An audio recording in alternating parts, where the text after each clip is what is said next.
Hi friend, welcome back to my channel. তোমার সবাই কেমন আছো? আশা করি তোমার সবাই খুব ভালো আছো। আমিও খুব ভালো আছি। অনেক দিন ব্লগ করি না, আসলে অনেক কিছু নিয়ে ব্যস্ত ছিলাম। তো মায়ের অপারেশন হচ্ছে, সেটা তোমাদের সঙ্গে শেয়ার করেছি, কিন্তু কালকে শাশুড়ি অপারেশন গেছে, তো অপারেশন সাকসেসফুল হয়েছে। এটা একটা চিন্তার বিষয় ছিল যে সাকসেস হবে কি না, এটা একটা ব্যাপার ছিল, কারণ অনেক দিন ভর্তি রেখেছে নার্সিংহোমে, তো ওখানে ব্লাড দিতে হয়েছে, অনেক সমস্যা হয়েছিল। যাই হোক, অপারেশন কালকে হয়েছে, আপাতত উনি সুস্থ আছেন, তো নিশ্চিন্ত। তো এখন যাচ্ছি একটুখানি পার্লারে। তো পার্লারে গিয়ে একটুখানি ফ্রেশ হয়ে আসি, একটু নিজেকে তো দেখতে হয়, তাই না, মাঝে মধ্যে। তো সকালবেলা রোজ দিনই তোমার দাদা নার্সিংহোমে যায়, আমি কালকে গেছিলাম, সারাদিন ছিলাম ওখানে, আর আজকে আর যাইনি। তো আজকে এক জায়গায় যাব, কেন যাব সেটা তোমাদের সঙ্গে পরে শেয়ার করছি, এখন নয়।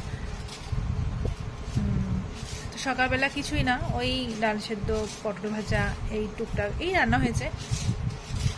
তারপর তো যাই পার্লারে, তারপরে ওখান থেকে এসে করবো আজকে ডিম, একটু ডিমের কষা করবো, তারপরে বিকালে এক জায়গায় যাব। তো ব্লগটা দেখতে থাকো, আশা করি তোমাদের ভালো লাগবে। আর তোমরা ব্লগ দেখলে অবশ্যই জানতে পারবে যে আমি কোথায় যাচ্ছি আর কি কারণে যাচ্ছি। তো আপাতত টাটা, যাই পার্লার থেকে ঘুরে আসি। যদিও পার্লারটা বাড়ির সামনেই, কিন্তু কিছুটা তো হেঁটে যেতে হয়। তো কীরকম পরিমাণে রোদ্দুর সেটা তোমাদেরকে একটু দেখালাম। তো ফার্স্টে প্লাগ করা হয়ে গেছে, সেটা ভিডিও করিনি। তো আমি যেটা করি ম্যাসাজ করাই প্রত্যেকবারই, তো সেটাই করেছি। আর প্রত্যেকবারই গিয়েই বকা খাই, কি যেন মানে ট্যান পড়ে যায়। আসলে সারাদিন খাটাখাটনি করতে করতে আর নিজের যত্ন নেওয়াটা হয়ে ওঠে না। তাই এই বোনটা বলে, তুমি এমন করে নিয়ে আসো তোমার মুখটাকে, একটু নিজের খেয়াল রাখো। আর বৌদি তো বকা দেয়, সারাদিন শুধু সংসার করলেই হবে, একটু তো নিজের খেয়ালও রাখতে হবে। তো যাই হোক, কি আর করা যাবে, এভাবেই চলতে হবে। সব মেয়েরা এভাবেই চলে, সংসারের কথা শুধু চিন্তা করতে করতে নিজেদের দিকে আর খেয়াল রাখতে পারে না। তেমনই আমি পার্লার থেকে চলে এসেছি। ঠিকঠাক গ্লো করছে কিনা বুঝতে পারছি না আজকেরটা। দুপুরবেলা যখন বেরোবো সাজবো, তখন মোটামুটি বোঝা যাবে যে ঠিকঠাক গ্লো করছে কিনা। কি সব মুখের মধ্যে হচ্ছে, কি যে ইউজ করি সেটাই বুঝতে পারছি না। বাড়িতে এসে ড্রেস চেঞ্জ করলাম, করে ডিম সেদ্ধ বসিয়ে দিয়েছি। আসার সঙ্গে সঙ্গে বাড়িতে আস্তে আস্তে কাজ শুরু হয়ে যায়। তো ডিম সিদ্ধ বসিয়ে দিচ্ছি, এখন আলু কাটবো, পেঁয়াজ কাটবো, আর আদা রসুনের পেস্ট আছে সেটা দিয়ে পাতলা করে একটু ঝোল করবো, ডিমের ঝোল। তারপর স্নান করা বাকি আছে, স্নান টান করে এসে রেডি হব, কারণ 3:17 ট্রেন মনে হয়, 3:20 ট্রেন, এখন বাজে 1:30। তো তার মধ্যে রান্না, স্নান, খাওয়া, পুজো সব কিছু করতে হবে, তারপর আবার রেডি হওয়া। তো চটপট করে নিই, চুড়িদার পরেই যাবো, মাসির মেয়ের বাড়ি যাব। তোমাদের বলেই দিলাম, আমি আবার একটু লুকিয়ে রাখতে পারি না। তো মাসির মেয়ের বাড়ি যাব, একটুখানি দরকার আছে, সে দরকারটা পরে বলবো। তো ওখানে যাচ্ছি, তো ভাবলাম সেলার পরেই যাই। তো আয়রন করতে হবে, এখন আয়রন করা হয়নি, প্রচুর প্রচুর প্রচুর কাজ, তো করে নিই।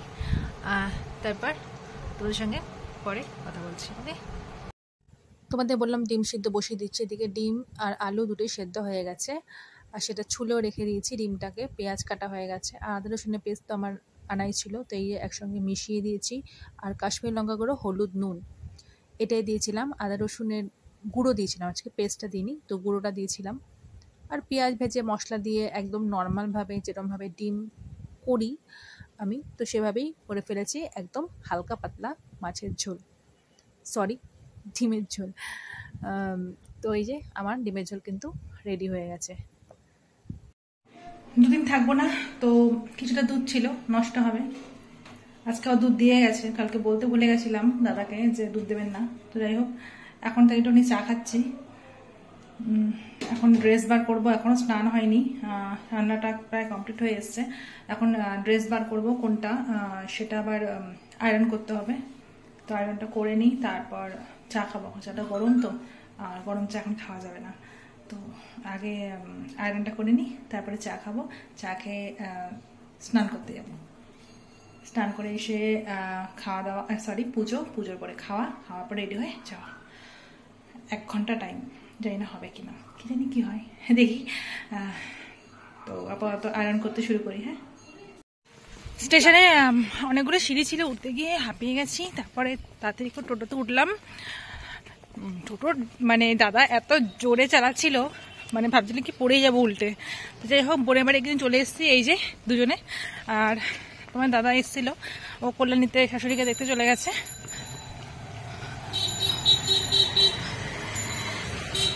বোনকে কিন্তু ফোন করিনি যে আমি চলে এসেছি, ও জানি না যে আমরা চলে এসেছি। তো গিয়ে সারপ্রাইজ দেব, তো তোমাদেরকে নিয়ে যাচ্ছি, সারপ্রাইজটা দেবো। বললো কি রে তাতেই চলে এসেছিস, হাঁপিয়ে গেছি। ওখানে গিয়ে তারপরে তোমার সঙ্গে কথা হবে। ওকে, এখন টাটা। চলো।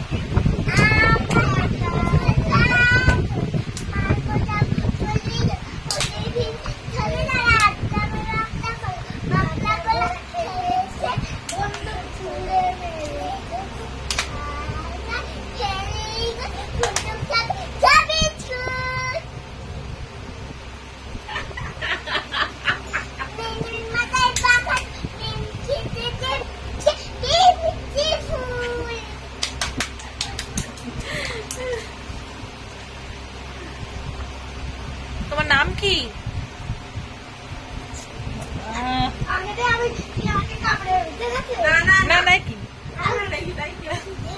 এই শোনা, তোমার নাম কি? তোমার নাম কি? আচ্ছা, তোমার নাম কি? আমরা বেরিয়ে পড়েছি ঘুরতে, সব মহিলাগণ। এগুলো দেখাও তোমরা, এই যে মহিলাগণ দেখাও। মাহি হাই করে দাও একটু। আমরা এখন যাই, কোথায় নিয়ে যাচ্ছে? কোথায় নিয়ে যাচ্ছিস? এখন একটু দোকানে যাব, কয়েকটা জিনিস চেঞ্জ করার আছে। আর দেখি ওরা এসছে, একটু না ঘুরালে হয় বলো? তাই জন্য ভাবলাম চল আমার সাথে বেরোবি। আর দেখি ওরা যদি একটু ফুচকা খায় বা চপ খায় নিয়ে আসবো সন্ধ্যার সময়। একটুখানি ঘুরু ঘুরু করতে ভালো লাগে, বাড়িতে বসে থাকতে ঘরে। হ্যাঁ তাই, এসছে আসার পরে সবসময় ভালো লাগে না। এখন চল, এসছিস যখন জামা কাপড় পরে আসিস, চল একটু ঘুরে আসবি, আর আমারও কাজটা হয়ে যাবে। তো চলো, তো যাই, দেখি কোথায় ঘুরতে যাই। তোমাদের সঙ্গে অবশ্যই সেটা শেয়ার করবো, তো ব্লগটা দেখতে থাকো।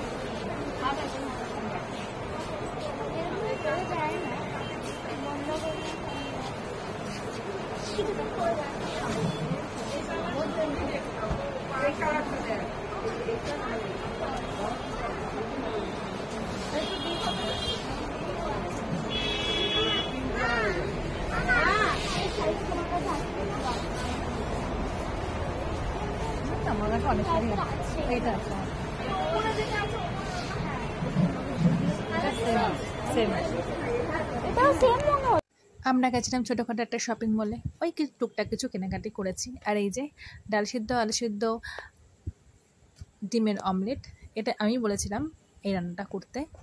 তো এটাই হচ্ছে রাত্রিবেলার আমাদের ডিনার মেনু। তো আমরা খেতে বসে পড়েছি সবাই মিলে। বাচ্চাদের খাওয়া হয়ে গেছে, মানে মাম্মামের আর মাহির খাওয়া হয়ে গেছে, এখন হচ্ছে আমাদের খাওয়ার পালা। তো যাই হোক, আজকের ব্লগটা কিন্তু এই পর্যন্তই। আবার দেখা হবে তোমাদের সঙ্গে অন্য কোনো ব্লগে। ততক্ষণ তোমরা খুব ভালো থেকো, সুস্থ থেকো, সাবধানে থেকো, সবসময় হাসতে থেকো। Tata, good night.